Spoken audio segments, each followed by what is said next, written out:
India's 6-week-long mammoth general election is now past the halfway mark. The fourth phase of the vote on Monday saw voters in Muslim-majority Kashmir going to the polls. And to tell us a bit about that, Leela Jacinto, who's been covering the election for us for, the first half of it, is with me now. Leela, over to you. Well, today we're discussing one of the more fascinating developments of this election. This is in northern India, Kashmir, as you mentioned. Most people know Kashmir. It's almost a byword for beauty and bloodshed. The Himalayan region is claimed, of course, by both India and Pakistan, and the two countries have all gone to war over it. Several wars over it. Now, Indian-administered Kashmir was in the international news around 5 years ago when Prime Minister Narendra Modi suddenly revoked Kashmir's special semi-autonomous status.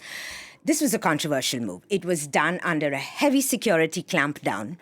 But from the point of view of Modi's party, the BJP, it was an incredibly bold move. In one stroke, Narendra Modi changed Kashmir's status. He also changed the rules of the political game.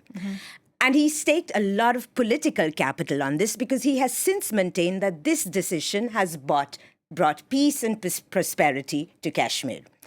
So on Monday, when voters in Srinagar, this is the largest city in Kashmir, went to the polls, they were in for a surprise because there was a notable absence on the ballot box.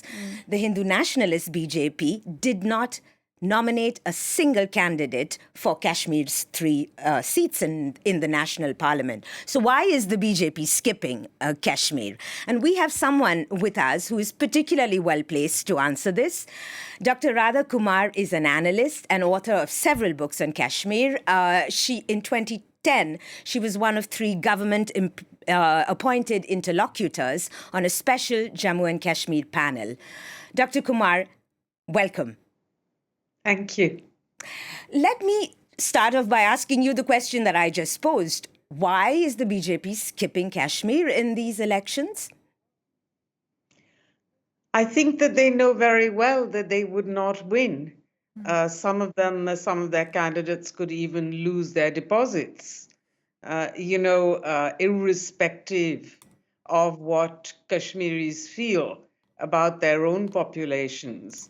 They saw what Prime Minister Modi did in 2019 as a collective humiliation of all Kashmiris.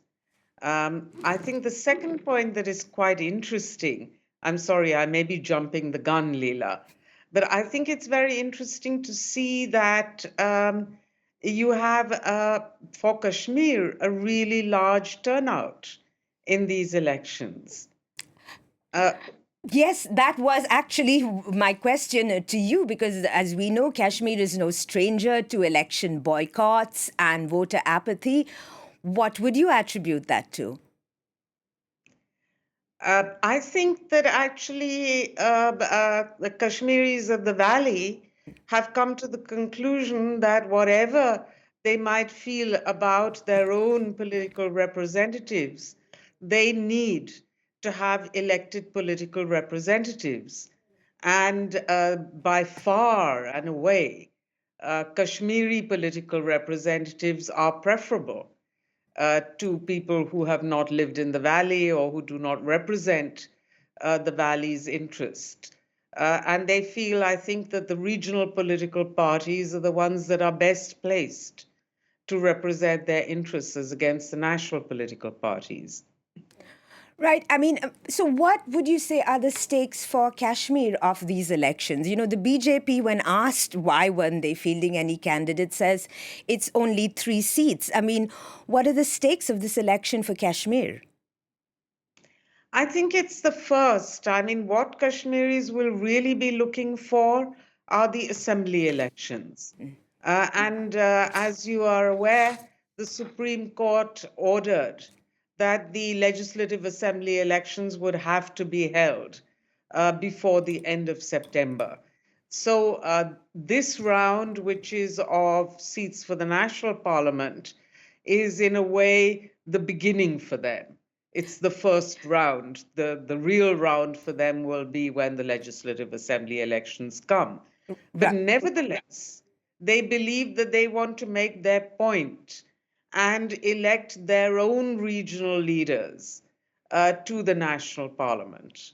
Right. For our international viewers, I just want to give some background. The Supreme Court was asked to rule on the legality of the abrogation of Kashmir's special status. It took 4 years, and it upheld Modi's decision, but it did say that the state of Kashmir needs to have local elections for, rather, as you were saying, legislative assembly, because Kashmir has not had any representation for past more than 5 years. Do you think this decision is going to come to pass? Because the Supreme Court ruling says this has to happen before the end of September. Yes, I mean, I think it would be very foolish of them not to do it before the end of September.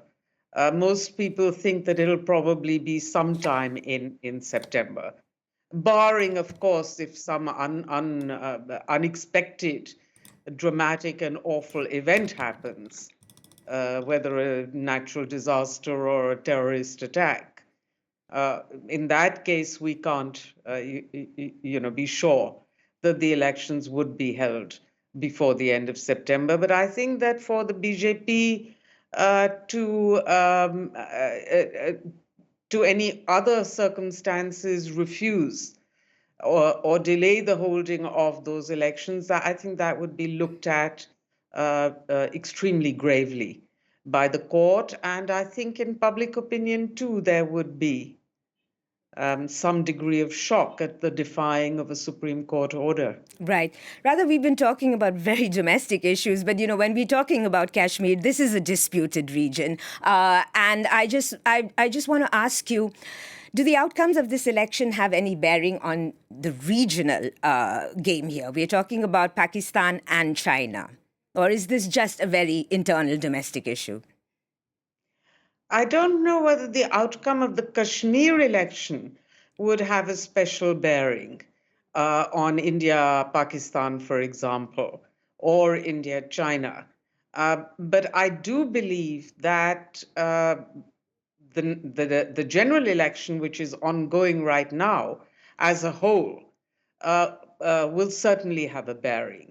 As you know, the Pakistani government has already started putting out feelers for at least some degree of rapprochement, the beginning of re-engagement between India and Pakistan. And so many are expecting that they will renew those feelers once the election results are declared in early June.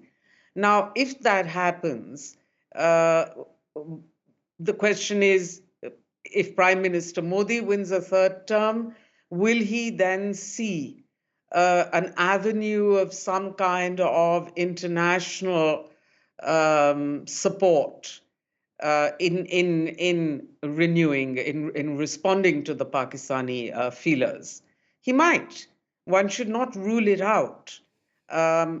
Certainly, if there's an opposition alliance government, I imagine that they would respond to feelers. So that area is wide open. Now, if there are feelers, then there is no doubt at all that the Kashmiri members of parliament, even though there are only 5 seats, that is counting Jammu and the Valley, they would wish to play a role in that. So I think there would be an indirect bearing. Gotcha. Radha, thank you so much.